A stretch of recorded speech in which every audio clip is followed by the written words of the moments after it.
Donc, le processus d'achat, c'est les étapes qu'on passe si j'achète une souris, un crayon, un café, à différentes vitesses. On passe à travers toutes les mêmes étapes. Puis, tu as deux façons de faire avancer le client dans son processus d'achat. C'est en posant des questions, puis en le faisant monter en émotion. Si tu parles, puis tu parles, puis tu parles dans le monde dans lequel on est aujourd'hui, t'es mort. Il faut que tu sois séquencé. Parle, mais à toutes les 30 secondes, il faut qu'il se passe de quoi. Il faut qu'il y ait une interaction. Ça va être qu'est-ce que vous en pensez, ou ça va juste, dites-moi en plus. Faut que tu ailles chercher quelque chose pour y faire travailler le cerveau. Parce que si c'est trop long, puis là, c'est psychologique, là, mais quand tu parles, tu fais pas travailler le cerveau de l'autre personne. Tu vas le faire travailler pendant 20 à 30 secondes. Après ça, là, il y a comme un décrochage qui va se passer. Parce que l'attention gardée sur une personne, c'est pas long à cause de toutes les TikTok. Plus que tu baisses en âge, plus que ça devient court. OK. Fait que comment tu fais pour alimenter le cerveau de quelqu'un d'autre? En y posant des questions ou en faisant monter l'émotion. Fait que les questions que tu dois poser, il faut qu'ils soient stratégiques, tes questions. Fait qu'aujourd'hui, je suis sûr que tu en as développé des bonnes questions qui fonctionnent bien. Fait que je voudrais juste te donner une séquence pour t'aider à aider le client à avancer dans son processus d'achat, puis le faire parler aussi. Fait que la première question, puis ils peuvent être en ordre, ils peuvent être dans le désordre, mais la séquence est très, très importante. OK? Fait que la première question que tu devrais poser après l'accueil, je vais te le dire dans mes mots, mais je veux que tu te l'accapares. OK? C'est la première question, c'est il faut que tu détermines la raison de la visite. Fait que quel bon vent vous amène? Qu'est-ce qu'on peut faire pour vous aujourd'hui? Quel type de véhicule est-ce que vous venez voir avec nous aujourd'hui? Donc, c'est de déterminer la raison de la visite. La deuxième, c'est de déterminer le why of the buy. Déterminer le pourquoi de l'achat. Il dit, je veux un CR-V. OK? Dans le neuf, le véhicule d'occasion, dans le neuf, excellent choix en passant. Je peux-tu vous demander pourquoi un CR-V, particulièrement? Qu'est-ce qui vous amène à choisir ce véhicule-là? Qu'est-ce qu'il peut me répondre? J'ai besoin d'espace. Okay. J'en ai besoin pour la famille. Il va te dire quelque chose. C'est sûr. OK? Fait que le pourquoi de l'achat, il est super important parce qu'après, quand tu vas avoir fait ta qualification, ton évaluation, tu vas le ramener dans la présentation du véhicule. OK? La troisième chose qu'il faut que tu détermines, le véhicule impliqué dans la transaction. S'il vous plaît, arrêtons de dire échange. Parce que as-tu réalisé la portée des mots si je te dis « Voulez-vous donner votre véhicule en échange? » Ce que ça envoie comme message à l'autre, ça augmente-tu la valeur dans la tête du client? Pas en tout. Tu fais juste comme tous les autres vendeurs de chars. Fait que le véhicule que vous avez venu aujourd'hui, voulez-vous l'impliquer dans la transaction? Puis là, ben, s'il dit oui, puis ça, tu essaies de poser ça le plus tôt possible. S'il dit oui, comme dans 70% des cas, hey, super, on est justement à la recherche de bons véhicules d'occasion. Vous avez entendu une nouvelle, que le prix des véhicules usagés est super bon. Venez me montrer ça. Puis là, tu pars avec lui. L'autre étape d'après, ce qu'il faut que tu saches, puis je te dirais que ça va se croiser un peu au début, là, c'est qu'est-ce qu'il veut accomplir pendant sa visite? Que voulez-vous accomplir pendant votre visite? Qu'est-ce que vous aimeriez avoir comme information aujourd'hui? Puis là, ben, qu'importe ce qu'il va te dire, tu vas le répéter après. Alors, je voudrais avoir un prix, j'aimerais ça l'essayer, je voudrais avoir une idée de mon échange. OK, donc si je comprends bien aujourd'hui, si je vous donne un prix, si je vous fais une bonne offre, si on fait l'évaluation de votre véhicule, puis si on procède à l'essai routier, ça va vous rendre heureux sur votre visite aujourd'hui? Oui, parfait, venez avec moi. J'ai un flash de même, puis je m'excuse, c'est personnel. As-tu déjà été représentant automobile? Ton succès? 10 ans. 10 ans? Oui. Avant de devenir formateur? Oui. Je suis un crisse de bon vendeur. Ben, Okay? je m'en doute. Quand je vendais des autos, j'ai clenché tous les records qu'il y avait à clencher en Gaspésie. Là. En 3 ans, j'ai battu le meilleur vendeur qui vendait des Chrysler depuis 20 ans. Là. Okay. Ceci étant dit, j'ai appris à vendre, j'ai suivi des cours de vente, mais je pense que je l'ai beaucoup d'instinct. Puis pourquoi je l'ai d'instinct? C'est à cause de mon père. Pour les mauvaises raisons. Parce que moi, mon père puis moi, on n'avait pas une belle relation. Quand j'étais ado, je travaillais avec lui sa construction, parce que mon père, il pouvait pas conduire. Fait que ça prenait quelqu'un qui l'aidait, puis c'est longue histoire courte. Mon père, c'est un gars de la vieille génération qui disait pas « je t'aime », puis tout ça, là. Puis j'étais son fils, il avait une compagnie de construction, fait que hostie, il arrêtait pas de m'écœurer tout le temps pour que... Lui, c'était dans sa tête, c'était pour m'aider à monter, là. Mais moi, j'ai pas perçu ça de même, là. Fait que moi, j'ai tout le temps voulu que les gens m'aiment. Moi, là, c'est ça? Ah, OK. Fait que moi, là, sérieux, là, je sais exactement quoi faire pour que les gens m'aiment. Puis la raison pour laquelle j'ai commencé à faire ma job, là, en passant, c'était complètement pour les mauvaises raisons. J'étais rendu tellement bon, moi, à vendre des chars, que je dis, est-ce qu'il m'a le montré, moi? Fait que là, ben, j'arrivais, là, moi, le flot de 35 ans à l'époque, puis là, j'allais parler à des multimillionnaires. Non, non, c'est pas de même que vous vous fassiez. Puis, c'est-tu d'arrogant de marde? J'ai pas été là-dedans pour les bonnes raisons. C'était juste pour lui montrer comment j'étais merveilleux, fantastique.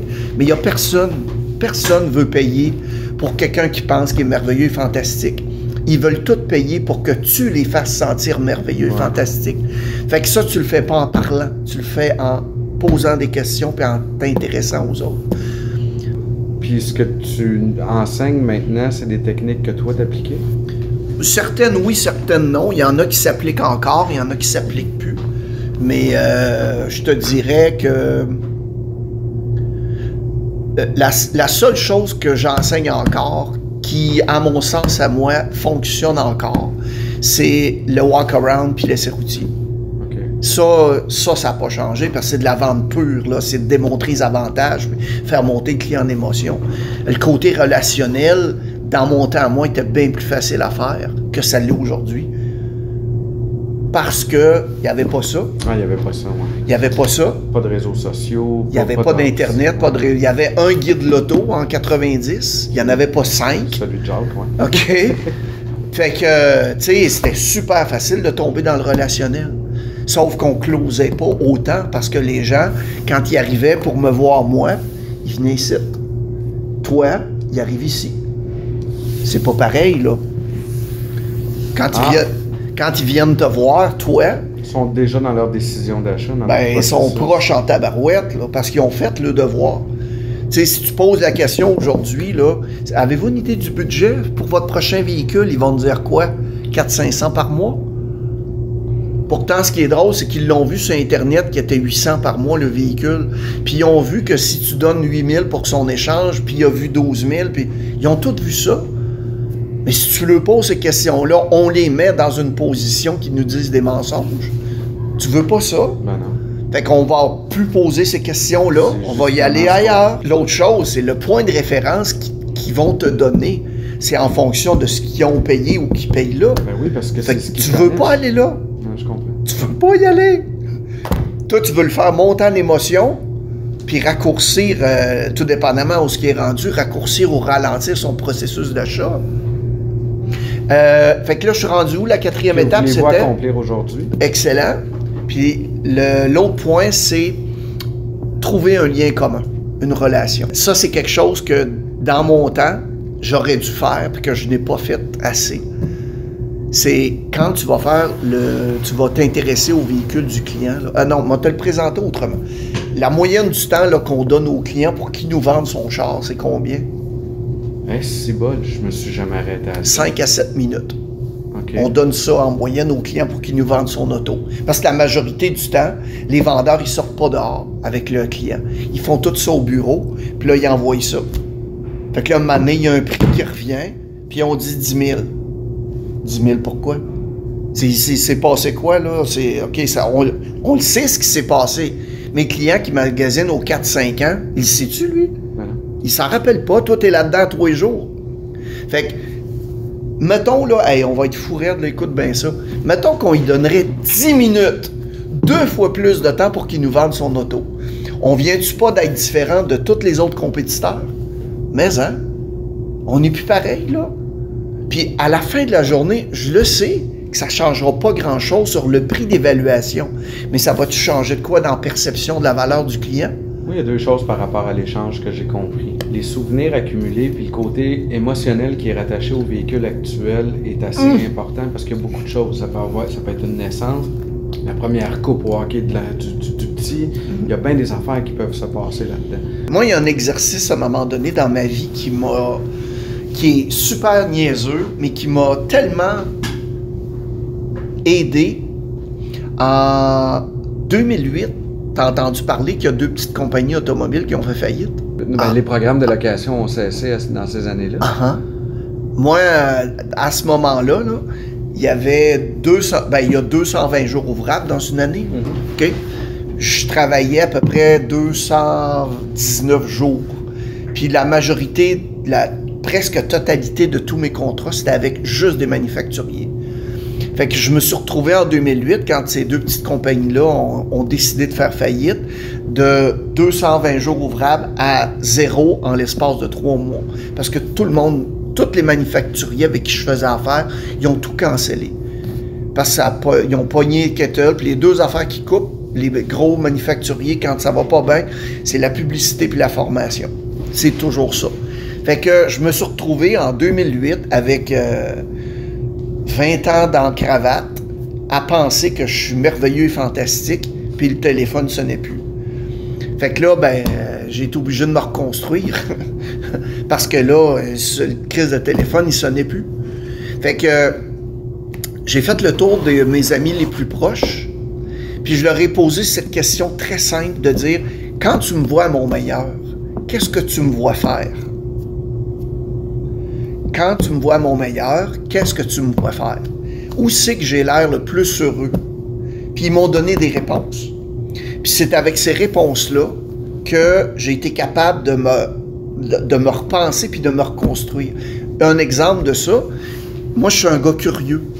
Si je sais pas quelque chose, me trouver la réponse, j'aime pas ça avoir l'air fou 2 fois dans ma vie. Je suis comme ça. Fait que ma curiosité m'amenait tout le temps à me dire, moi je connais juste l'automobile.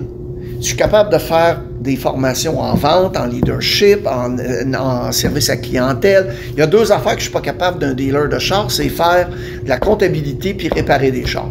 Tout le reste, je la comprends, je suis capable de l'enseigner. Fait que, mais j'ai dit, c'est comment ailleurs? Tu sais, me semble, ce serait le fun, parler à des jardins, puis avoir des clients corporatifs, puis tu sais, voir faire comme les gros conférenciers que je suivais. Fait que, mais j'ai dit, ben non, moi je connais juste ça, l'automobile. Ben non, moi je connais juste ça, l'automobile. Ouais, fait que je me suis donné un coup de pied dans le cul, puis j'ai monté un cours de leadership. Puis j'ai commencé à faire des formations de leadership un peu partout en province, des séminaires publics. Puis là, ce que ça m'a amené à faire, c'est « Hey, by the way, fais-tu des cours de vente? Fais-tu des cours de ci? » Puis là, j'ai commencé à sortir de l'automobile. Ce qui fait qu'en 2008, à peu près jusqu'en 2012, il y a 80% de ma business, c'était plus de l'automobile pantoute. Puis là, 2012 est arrivé, il est arrivé 2-3 gros contrats d'automobile, puis là, je suis revenu. Mais aujourd'hui, là, je suis 60% dans l'automobile, 40% dans d'autres choses que ça. Tout ça pour te dire que ce qui m'a initié à travers ce chemin-là, c'est à poser cette question-là aux gens proches de moi. Quand tu me vois dans mon meilleur, qu'est-ce que tu me vois faire? Où est-ce que j'ai l'air le plus heureux à faire? Je te la donne. T'en fais ce que tu veux. Mais c'est surprenant des fois les réponses que tu vas avoir. Il y en a un qui m'a dit, il dit, quand tu es dans la construction, Mario, quand tu construis quelque chose de tes mains, t'as tellement l'air à triper, t'as tellement l'air calme, mon doux. Mais c'est vrai que j'aime ça faire ça, mais j'aime pas ça le faire à temps plein. Fait que là, je me suis demandé pourquoi. T'as-tu déjà écouté la conférence de Steve Jobs? Non. Tu comprends l'anglais? Oui. Oui, très. Commencement speech, Steve Jobs. Puis, il raconte, à un moment donné, que quand il était à l'université, il savait pas trop où s'en aller puis quoi faire. Fait qu'il avait pris des cours à gauche puis à droite. Puis à un moment donné, il va d'un parc. Puis, il voit quelqu'un faire de la calligraphie. Puis là, il dit, my God, c'est bien hot, ça. Puis là, on est des années 70. Puis là, il est allé prendre un cours de ça, sans savoir où est-ce qu'un jour il se servirait de ça. Quand ils ont lancé le Macintosh, okay, en 1984, une des caractéristiques qu'il a apporté dans les ordinateurs, c'est les fonts. Ouais, les caractères. Ça vient de là. Ah. Ça vient de son cours de calligraphie. Pourquoi je te compte ça? C'est que le dessin va peut-être t'amener à quelque part que tu penses pas, puis qu'à un moment donné, ça va faire le lien, puis on ne sait jamais.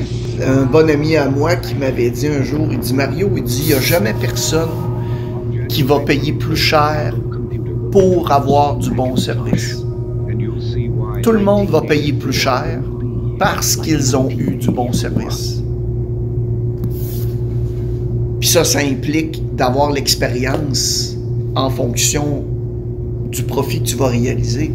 Parce que le plus tu montes le relationnel puis l'émotionnel, le moins de résistance que tu vas avoir dans la gestion de la valeur. Le plus que tu montes le relationnel et l'émotionnel, le moins que tu vas avoir de résistance quand ça va être le temps de parler de chiffres. S'il y a une place là, que tu pourrais te payer à la traite à parler, là, plus, c'est dans ton walk-around. Hey, là, tu pourrais le faire un petit show. Là. Tu pourrais t'en sortir 4-5 bonnes caractéristiques, que tu as un super pitch de vente, de préparer, caractéristiques, fonctions, avantages, en fonction du motif d'achat. Exemple, s'il t'a dit moi je veux un CR-V parce que j'ai lu partout que c'est un véhicule fiable. OK, je peux-tu vous demander la fiabilité pour vous, ça veut dire quoi exactement? Puis là, tu écoutes ce qu'il te dit. Quand tu reviens dans ta présentation de véhicule, hey, tantôt, vous m'avez dit que la fiabilité, c'est quelque chose d'important pour vous. Il ne peut pas dire non. Savez-vous quoi? Voici pourquoi les ingénieurs de Honda ont dessiné ce véhicule-là pour ces raisons-là. Je veux juste vous en raconter 3 raisons. Puis tu pars. L'idée, c'est pas du nombre, c'est caractéristiques, fonctions, avantages. Ouais. C'est ça qui est important. Si un client part aujourd'hui, puis il te dit, faut que j'en parle à ma femme, tu as essayé, puis il faut vraiment qu'il en parle à sa femme. Si je peux te suggérer une phrase, parce que je reviens toujours à ça. Comment tu fais avancer le client dans son processus d'achat? C'est quand il part, pour X raison que ce soit, c'est d'y poser une question du genre, en ce qui nous concerne, la prochaine étape, c'est quoi? Je vais te rappeler. Hey, savez-vous quoi? Je suis content d'entendre ça. Je suis occupé, vous êtes quelqu'un d'occupé. Qu'est-ce que vous diriez si je vous appelais vendredi, aimez-vous mieux dans l'après-midi ou en soirée? Là, tu fais avancer ta vente. La majorité du temps, en posant cette question-là, là, ils vont te dire quelque chose. Fait que jamais laisser partir un client sans savoir ça. Mais souvent, là, tu vas semer une graine pour la prochaine étape. Le cycle d'achat d'un client d'un automobile en 2023, c'est tu sais combien de jours? Vas-y donc. 30 jours. T'as la moitié des gens dans le marché d'automobile d'un sondage qui a été fait au Canada en 2021, que du moment qu'ils ont commencé à regarder pour une auto, au moment qu'ils ont acheté, ça a été 30 jours, 50%. Les plus longs, c'est 6 mois. Donc, tu as le tiers que c'est de 4 à 6 mois, puis tu as 7 à 12 mois que c'est l'autre tiers. De là, l'importance de tes suivis. Donc, je pense que ta prochaine question, c'était, dans mon temps à moi, quand je vendais des autos, c'était combien? C'est exactement ça. C'est 3 mois, dans mon temps à moi. Le sondage, c'est des gens qui ont acheté une auto. Tu trouves où ces statistiques-là? Celle-là, c'est dans Autotrader. Tu m'as éclairé sur des points que j'avais comme question. OK. C'est peut-être pas le genre de rencontre que tu t'attendais avec... Non, mais des fois, ça va n'importe où. Mais moi, j'ai bien aimé ça. Si ça a pu t'aider dans ta réflexion ou ça va t'aider, j'espère qu'on va se revoir.